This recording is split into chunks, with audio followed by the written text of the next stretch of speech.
how this is recording. RTI International Center for Forensic Science presents Just Science.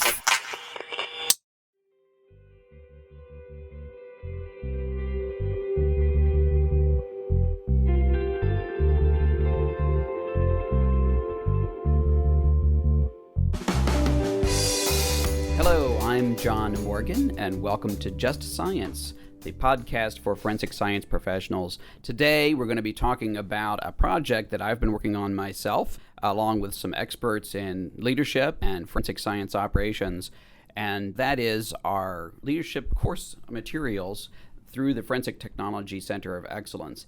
One of the things that we've been looking at recently in the last few years in the forensic science community is the need to be much more deliberate and purposeful in how we develop leaders and managers in crime laboratories. Right now, what you see too often is you have some really great crime laboratory bench scientists, and because they perform so well, they are promoted into management and leadership ranks. And that's great. That's a wonderful thing. But it doesn't really do them a service if they haven't gotten the training necessary to be able to fulfill those functions as well as they possibly can. And so one of the things that has come about is that the American Society of Crime Laboratory Directors has developed a leadership academy, and I hope you all look at that and take advantage of that. West Virginia University has developed a set of leadership courses that are more intense, that actually last for an entire week, with Martina Bison-Huckabee up there in West Virginia University. And RTI has also been working on a National Forensic Science Academy leadership certification program. So to try to introduce folks more to the ideas of leadership and management, specifically as they relate to forensic science, because there's a lot of stuff out there about leadership. And you can, get on to TED Talks or wherever and hear a lot about leadership, but you don't see an awful lot of material out there, especially free material, that relates to leadership and management in the crime laboratory. The National Institute of Justice, through the Forensic Technology Center of Excellence, would like to remedy that by providing leadership modules that introduce these concepts to the forensic scientists. One of the things we understand is that our society relies on the credibility and fairness of the criminal justice system, and forensic scientists play a very important role. They are the ones who give extraordinary objective foundation to every case where they're able to play a role.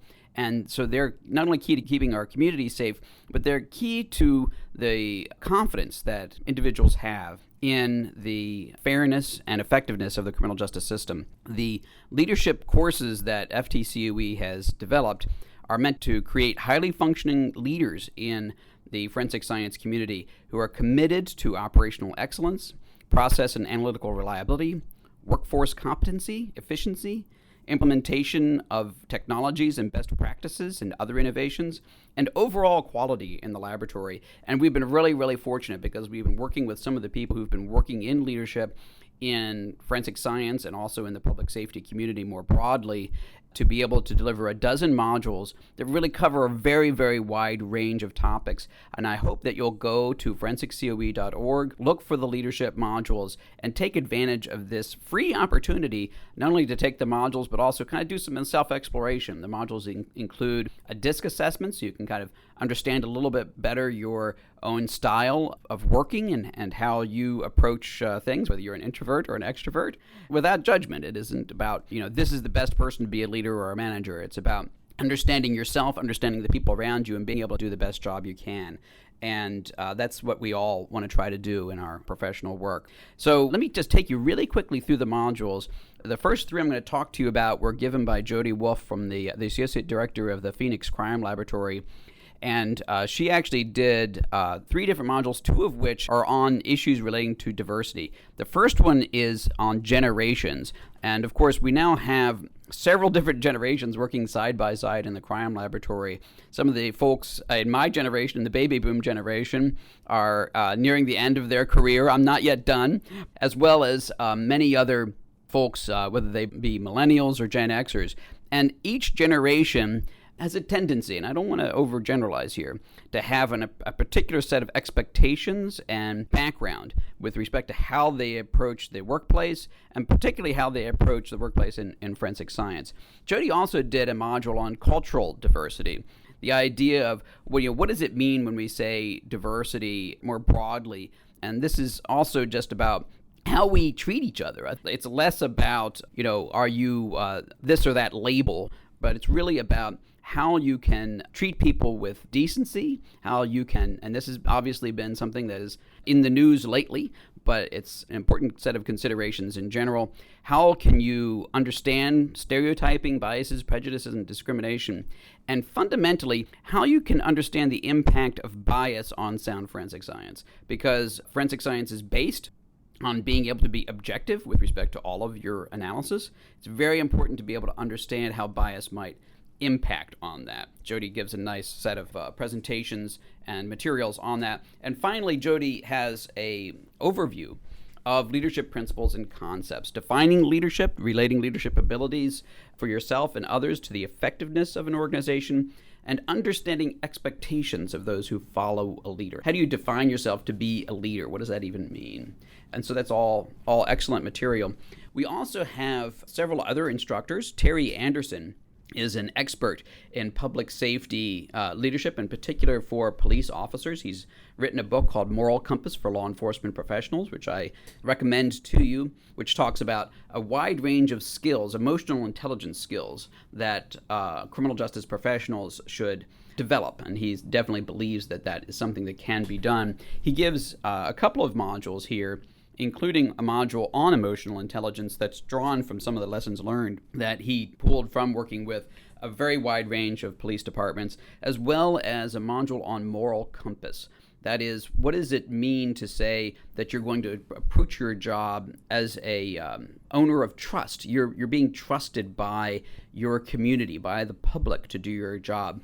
And having a moral compass, having an understanding of that responsibility as you approach your job, I think is very, very important. We also have Dean Gialamas, who has been the crime laboratory director in both Orange County, California, and Los Angeles.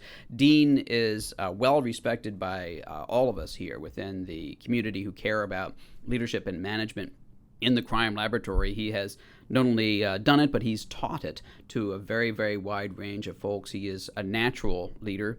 But also understands the need to develop leadership.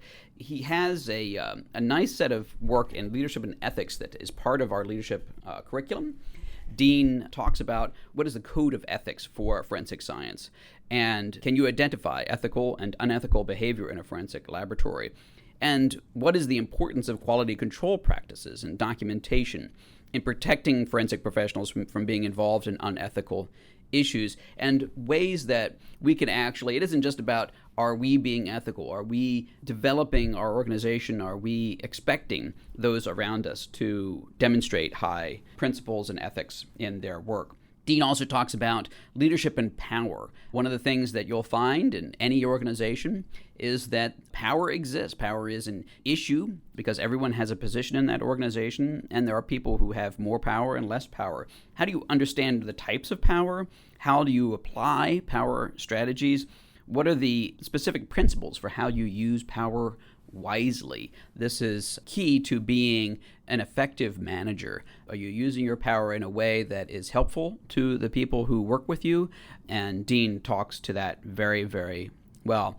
Jeremy Triplett from Kentucky also has done modules for us. He did, I mentioned the DISC profile earlier. He has a overview of leadership theories and the DISC profile. That is to understand the difference between leading and managing, understanding the behavioral styles that make up the DISC behavioral styles assessment, and identifying some of the various leadership theories that may impact on how you view yourself as a forensic scientist. Jeremy also has a discussion that sort of takes a step back and looks at some of the lessons from the founders of America on leadership, classic teamwork in changing times, which is a book by Donald T. Phillips about the founding fathers and how they established the United States and established a new government and the teamwork that they displayed. And Jeremy relates all of that information to how leadership can be done in the crime laboratory, especially when you're leading teams. How do you put together a team and treat people with respect and dignity, creating a vision, bonding together through alliances, learning when to take risks and being willing to take risks, and learn from mistakes, and inspiring and caring about the people who are on the teams. We also talk about personal leadership. Tim Scanlon from Jefferson Parish, Louisiana. Tim has been a former president of the American Society of Crime Laboratory Directors, and he talks about several different things that are very practical. For example, first line and mid-level supervision. Many folks, when they become a manager, they've never managed people before, or maybe only in a more informal environment. So when you're a first-line supervisor, or when you become a mid-level supervisor, there are different considerations about what are the people who you used to work with? How are they going to view you? What are they going to think about you now that you're the boss, right? And how do you relate to that? How do you understand the need for a culture of openness? How do you become a mid-level supervisor? You're managing up and down when you're a mid-level supervisor. How do you communicate with staff with either oral or written guidance or direction, depending upon what you're trying to convey and the kind of work that you're involved in at any particular moment, and what is most appropriate in that regard. Tim also talks about leadership and change. That is, really understanding the emotional reactions that make change difficult to implement. We're in a time of great change in the forensic laboratory, and being able to manage change and develop strategies for change management is very, very important. And also understanding the balance here. There is a relationship between disequilibrium and change. That is, I guess putting it in a different way, forensic science is a very conservative kind of profession. Forensic scientists do not like to bring change in because it can create errors, it can create inefficiencies, it can create problems.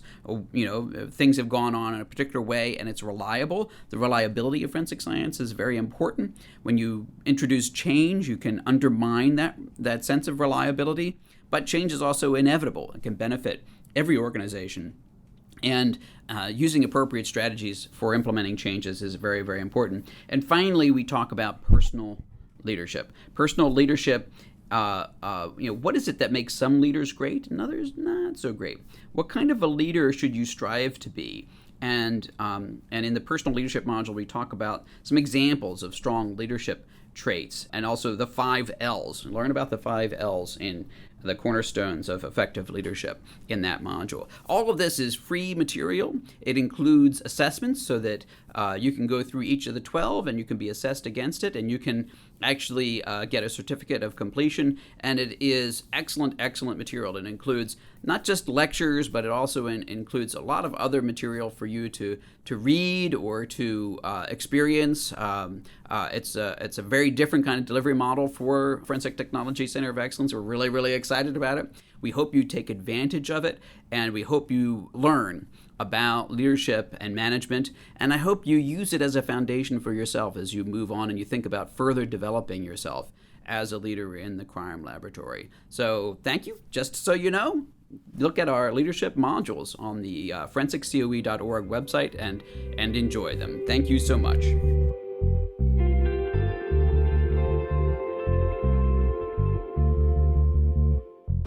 Opinions or points of views expressed in this podcast represent a consensus of the authors and do not necessarily represent the official position or policies of its funding.